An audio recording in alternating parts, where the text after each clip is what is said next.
Panophotographie, un mot que je propose, est en fait un enfant bien entendu de la photographie et qui consiste à dire simplement la photographie d'un tout. Pourquoi d'un tout? Parce qu'en fait, la panophotographie capture tout l'espace en son entier. Vous voyez, nous sommes à l'intérieur d'une sphère où tout a été photographié. J'aime beaucoup cette image. Alors vous avez vu, elle a été animée, elle s'est d'abord chargée, puis maintenant elle est animée. Donc on est dans une sorte, on n'est pas dans une vidéo, on est vraiment dans une image fixe, mais on est en mesure d'interagir avec cette image. Panneau, donc, tout y est effectivement, ce qui justifie donc la racine. Photographie, vous savez tous ce que c'est qu'une photographie, on peut pas, je ne vais pas vous faire l'injure de vous rappeler la chose. Ce que je vois surtout dans cette image, c'est en fait les nerfs optiques et un œil. Je pense que c'est une bonne introduction pour nous dire ce qu'est la panophotographie. On arrive ici en fait dans un très beau projet qui consiste à montrer les grottes de Lascaux. Et on va aller directement, on va laisser un peu, on va aller jusqu'au chevaux chinois, c'est comme ça que s'appelle ce panneau, que j'ai choisi pour que vous puissiez, en fait, le voilà, pour que vous puissiez vous dire en fait que le panorama existe depuis les débuts de l'image. L'image panoramique est quelque chose qui a 20 000 ans dans la culture humaine. Là, je parle de ce, en fait, vous voyez, tout ceci est continu, de sorte que le cadre photographique tel qu'on le connaît, le cadre de l'écran tel que l'on le connaît, sont en fait une sorte de conjecture moderne, une sorte de technologie qui représente notre société actuelle, mais qui n'est pas née dès le départ. Au contraire, l'image est avant tout panoramique, et c'est logique, puisque notre regard l'est lui-même, grâce à notre faculté simplement de nous tourner sur nous-mêmes. De sorte que la technologie, toujours, suivant les facultés humaines, est en mesure de toujours grandir pour se rapprocher de ce dont l'homme est capable. C'est ce que la panophotographie propose par rapport à la photographie, c'est-à-dire d'élargir ce champ visuel. On va voir beaucoup d'exemples, etc. Et tout ceci, pour moi, consiste à vous donner les bases pour arriver en fait à une certaine proposition qui est celle de ma thèse. Le panorama lui-même, l'image panoramique, a aussi des antécédents évidemment en histoire de l'art, etc. Et nous sommes ici sur le musée, le musée national de Taïwan. Et je vous présente en fait une toile longue de 5,50 m qui raconte, bien entendu, une histoire. C'est le principe fondamental du panorama, c'est de pouvoir raconter quelque chose aussi dans le temps, pas seulement dans l'espace, c'est-à-dire dans le champ visuel qu'on vous offre, mais également dans le temps, c'est-à-dire que de gauche à droite ou de droite à gauche, il se passe des histoires dans cette grande histoire. Il s'agit donc d'un récit aussi. Ce qu'une photographie plus ou moins réduite offre de moins en moins. Donc il y a vraiment une ouverture non seulement de l'espace, mais aussi une ouverture du temps. Et donc nous voici ici dans un exemple de panophotographie. Alors, il faut savoir que le patrimoine et la photographie sont un couple très très uni depuis la naissance de la photographie, dès le départ, ainsi que l'image panoramique. Daguerre lui-même, qui a participé à l'invention de la photographie, tenait en fait sur la place de la République à Paris un diorama, c'est-à-dire un panorama qui l'illuminait avec de la lumière. Donc il y a une logique aussi tout à fait... et puis au début, les photographes faisaient de la peinture en fait. Donc il y a vraiment une très très grande historicité. Ce que j'aime beaucoup dans cette image ici, c'est sa force... c'est quelque chose qui n'est pas possible d'exprimer autrement que par la panophotographie, à mon sens. C'est qu'en fait, vous avez la même interprétation du lieu de deux façons, c'est-à-dire avec ou sans les visiteurs. Ce qui permet une compréhension du lieu, tout à fait différente. À la fois, on a le rêve d'avoir le lieu pour soi, à la fois, on se rend compte de l'importance du visiteur, de la personne,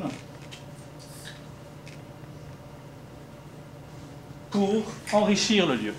Et ça, c'est quelque chose de fondamental dans ce vers quoi je m'en vais pour ma propre thèse.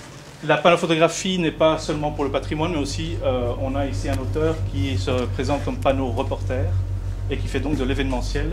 C'est Gilles Vidal, qui est donc J'ai énormément d'admiration pour ce garçon-là. Vous verrez son portfolio, il fait des choses absolument ahurissantes. Il fait des panneaux photographies en pleine course d'automobile. Je ne comprends pas.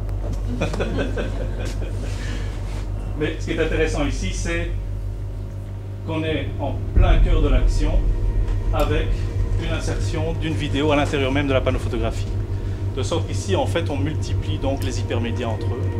Et on se rend compte que la panneau-photographie que je vous ai présentée pour l'instant comme un contenu devient un contenant. Cette espèce de jeu entre le contenu et le contenant est évidemment peut-être très riche. Le musée de la civilisation, je pense qu'il y a des gens du musée ici, ils ne sont pas en reste. Ils ont fait une très belle visite du Vieux-Québec ici, que vous trouverez sur un site qui s'appelle Place Royale. Je ne vais pas rentrer dans les détails, mais en fait, quoique ça vaut un petit peu la peine, parce qu'ici, en fait, il y a toute une logique muséologique derrière ce travail-là, dans la mesure où on utilise la panneau-photographie vraiment comme contenant, comme contenu de base, mais comme contenant dans la mesure où on ajoute énormément d'informations. Vous voyez, et c'est des choses étonnantes parce que je suis passé plusieurs fois Place Royale, j'adore le patrimoine, vous verrez plus tard pourquoi, parce que je suis plutôt concentré sur la liste du patrimoine mondial, mais c'est sûr que je n'avais pas vu ce détail. Maintenant, je l'ai vu. C'est aussi l'effet panneau photographique selon moi. Voilà, là on est dans les hauts plateaux d'Éthiopie. Pour y aller, il faut faire un effort. Vraiment. C'est pas sur les circuits touristiques, mais c'est du patrimoine mondial. Ça a la même valeur, exactement la même valeur que Vieux-Québec ou le Taj Mahal ou la Grande Muraille de Chine. Pour moi, tout ce que j'offre pour l'instant, eh bien, c'est de se rendre sur place. Et très sincèrement, je ne pense pas que jamais dans votre vie vous rendrez sur place. C'est rare que quelqu'un puisse mettre cette destination-là en priorité. Et puis, très sincèrement aussi, je vais vous le dire, j'espère que pas trop de monde s'y rendront. C'est tout petit, c'est fragile, c'est vieux, ça date du XIIe siècle. Ce prêtre que vous voyez là, et ça c'est ça qui est extraordinaire dans les du patrimoine mondial, de nouveau on voyage dans l'espace mais aussi dans le temps, ce prêtre reproduit des gestes qui ont 1000 ans. Enfin 800, pardon. C'est un lieu qui en fait a généré une nouvelle Jérusalem, parce que déjà à l'époque, il n'y avait pas moyen de se rendre à la vraie Jérusalem, donc du coup c'est comme ça qu'est née l'église d'Éthiopie, c'est en créant une Jérusalem à elle, où les pèlerins pouvaient se rendre. Et donc, vous voyez, ce qui manque à toute la panneau-photographie, tout le tour du web que je vous ai montré, etc., c'est en fait, d'abord, vous, ici, et puis la personne qui peut vous en parler, pour vous transmettre l'importance du lieu. C'est-à-dire que d'abord, on vous apporte l'image, et puis on vous apporte le discours. C'est une communication que j'ai faite dans le planétarium de Denver l'automne dernier, et nous sommes au pied du mont Everest, et c'est une des panneaux-photographies que j'ai eu la chance de faire donc au Népal. Le mont Everest est ici. Ici, vous avez, je ne sais pas moi, 15% de l'écran. Ça continue comme ça. Hein. Vous voyez la taille? Est-ce que ça ne ressemble pas à un guide, ça? Donc, de l'in situ vers l'ex situ. Apporter le lieu. Et dans un confort pédagogique inégalé. Parce que quand c'est pour aller à cet endroit-là, c'est 7 jours de marche. Et c'est moins 10 la nuit. Il n'y a pas de chauffage. Là, on se serre. Bref, et alors évidemment, la panneau-photographie aussi, dans cet espace qu'elle montre du patrimoine, c'est-à-dire que généralement, ce qu'on voit, c'est ça. Hein. C'est ça le mont Everest dans l'inconscient collectif. Mais en fait, le mont Everest, c'est surtout un glacier ici. Et regardez, on est au pied là. Le camp base est ici. Le glacier, il n'y a déjà plus de neige ici. Dans 50 ans, en fait, de ce point-là que je n'ai pas choisi au hasard, évidemment, la même panneau-photographie, le glacier sera là-bas derrière. À partir du moment où on peut commencer à comparer deux objets visuels, ou même deux enquêtes, comme de la statistique, on peut comparer dans le temps deux moments, ben on rentre dans l'observation scientifique. Et on rentre dans le discours sûr et certain, et on rentre dans la mesure. D'où on n'est plus uniquement dans les chiffres, dans les mots, dans les cris, on est vraiment dans un document scientifique. C'est là qu'il prend sa scientificité, c'est justement dans la projection dans le futur. Il n'a, à mon avis, qu'une valeur esthétique unique et seule, mais il acquiert une valeur scientifique en étant augmenté dans le temps. Ici, je voudrais citer juste Saint-Exupéry dans Terre des Hommes. Nous n'héritons pas de nos parents, nous empruntons à nos enfants.